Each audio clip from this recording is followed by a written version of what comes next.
आप सभी का हमारे YouTube चैनल पे बहुत बहुत स्वागत है।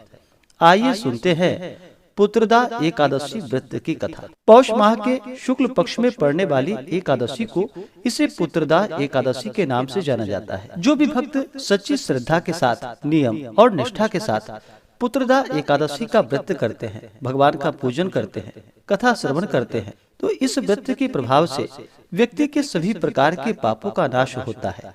यह व्रत जो कि संतान रत्न को प्रदान करने वाली है। तो आइए सुनते हैं पुत्रदा एकादशी व्रत की कथा। बहुत समय पहले की बात है कि एक बार पांडु नंदन ने विनय पूर्वक हाथ जोड़कर भगवान श्री कृष्ण से प्रश्न किया कि हे भगवान, अब आप कृपा करके पौष शुक्ल एकादशी के महापुण्य का वर्णन कीजिए। उसका क्या नाम है और क्या विधान है, तथा उस दिन किस देवता की पूजा की जाती है और उसका क्या फल है, आप विस्तार पूर्वक हमें बतलाने की कृपा करें। तब भगवान श्री कृष्ण बोले कि हे राजन, इस एकादशी का नाम पुत्रदा एकादशी है। यह समस्त मनोरथों को पूर्ण करने वाली है एवं समस्त सिद्धियों को देने वाली है। इसके अधिपति स्वयं नारायण है। इस चराचर संसार में इसके समान फल देने वाला दूसरा कोई व्रत नहीं है। इसके प्रसाद से मनुष्य पुत्रवान, विद्वान, कीर्तिमान, लक्ष्मीवान और यशस्वी होता है। अब मैं तुमसे उत्तम और पापों को हरने वाली कथा कहता हूँ, तुम ध्यान पूर्वक सुनो। पूर्व काल में एक राजा अपनी स्त्री शैब्या सहित पुत्र न होने के कारण अत्यंत ही दुखी था। उसके पिता गर्म अश्रुओं से सिंचित किंचित पिंडोदक का पान कर रहे थे। वे सदैव इसी शोक में संतप्त रहा करते थे कि उनके आगे हमें कौन पिंड दान देगा। इधर राजा को पुत्रेक्षा की तरफ से दिनों दिनों निराशा ही निराशा दिखाई पड़ती थी। इसका इस प्रकार का संताप एक प्रकार से ठीक ही था, क्योंकि बिना पुत्र के सचमुच ही मनुष्य का जन्म निरर्थक है।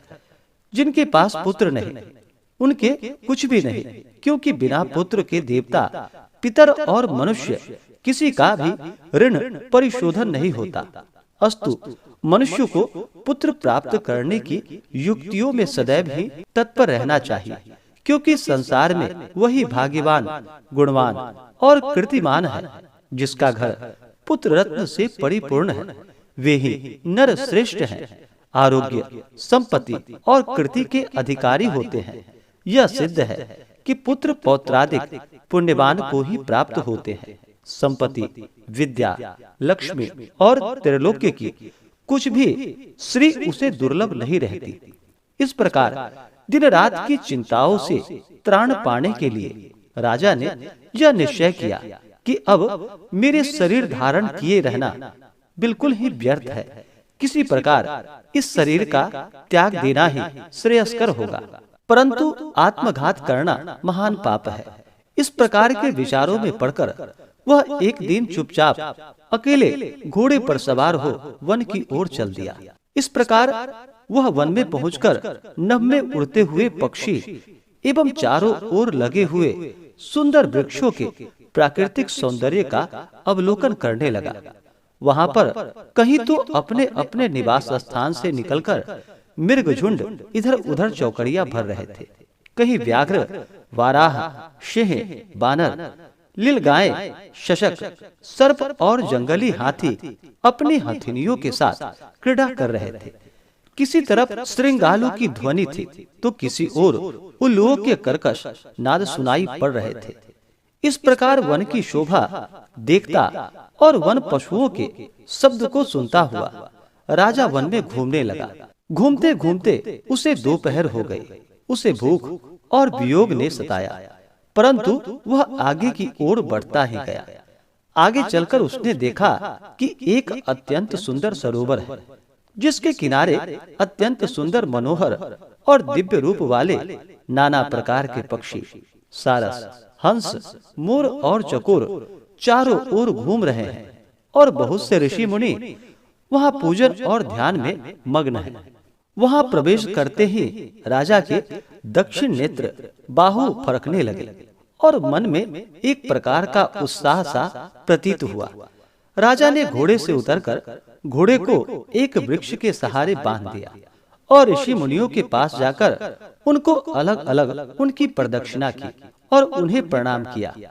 इस प्रकार राजा का सुंदर वेश और सुंदर स्वभाव को देखकर एक ऋषि ने कहा कि क्या इच्छा है, क्या काम है और क्या विचार है। ऋषियों की ऐसी वाणी को सुनकर राजा ने कहा कि हे भगवान, आप लोग कौन हैं, यहाँ पर क्यों आए हैं और क्या कर रहे हैं। एक महर्षि बोले कि हे राजा, हम लोग विश्वदेव हैं और आज पौष शुक्ल की पुत्रदा नाम की एकादशी का व्रत है, सो हम इस सरोवर में स्नान करने के लिए आए हैं। हमने अपना संपूर्ण हाल बतला दिया, अब आप कहिए। राजा बोले कि हे भगवान, मैं भी एक निसंतान और अभागा मनुष्य हूँ और पुत्र की इच्छा रखता हूँ। यदि आप लोग मुझे किसी प्रकार भी एक पुत्र दे तो मैं अपने को धन्य मानकर जन्म जन्म के लिए आपका ऋणी हो जाऊंगा। ऋषियों ने कहा कि हे राजा, आज पुत्रदा एकादशी है। इसका व्रत अत्यंत उत्तम और निस्संदेह पुत्र देने वाला है। आप नियम पूर्वक एकादशी का व्रत को धारण कीजिए। निस्संदेह एकादशी के पुण्य फल एवं हमारे वचनों के प्रभाव से तुम्हें पुत्र होगा। ऋषियों की ऐसी वाणी को सुनकर राजा अत्यंत प्रसन्न हुआ और उनके बताए हुए विधि विधान से एकादशी का व्रत कर द्वादशी को पारण कर ऋषियों से विदा हो अपने भवन में आया और फिर परमात्मा के अनुग्रह एवं एकादशी के पुण्य और प्रताप से तथा ऋषियों के आशीर्वाद से राजा की रानी ने गर्भ धारण किया और यथा समय सुंदर, स्वरूपवान, तेजवान और भाग्यवान पुत्र उत्पन्न किया। राजपुत्र अत्यंत शीघ्रता पूर्वक बढ़ने लगा और शीघ्र ही बड़े होकर पितृ सेवा तथा अपनी प्रजा की सेवा करने लगा। इतनी कथा कहकर भगवान श्री कृष्ण ने कहा कि हे राजन, इस एकादशी का व्रत जो लोग करते हैं उनको अवश्य ही पुत्र की प्राप्ति होती है और वे इस लोक में नाना प्रकार के सुखों का उपभोग कर अंतकाल में परम पद को प्राप्त करते हैं। जो लोग इसकी कथा को कहते हैं एवं भक्ति पूर्वक सुनते हैं उनको सहस्त्रों अश्वमेध करने का फल प्राप्त होता है। तो बोलिए प्रेम से भगवान श्री हरि विष्णु की जय। तो आशा करता हूँ कि यह जानकारी आपको अच्छा लगा हो। ऐसे ही ज्ञानवर्धक जानकारियाँ प्राप्त करने के लिए हमारे इस चैनल पे अगर आप नए हैं तो चैनल को लाल बटन दबा करके सब्सक्राइब करें, साथ में बेल आइकन घंटी को दबाएं ताकि मेरे वीडियो का नोटिफिकेशन आपको समय से मिलता रहे।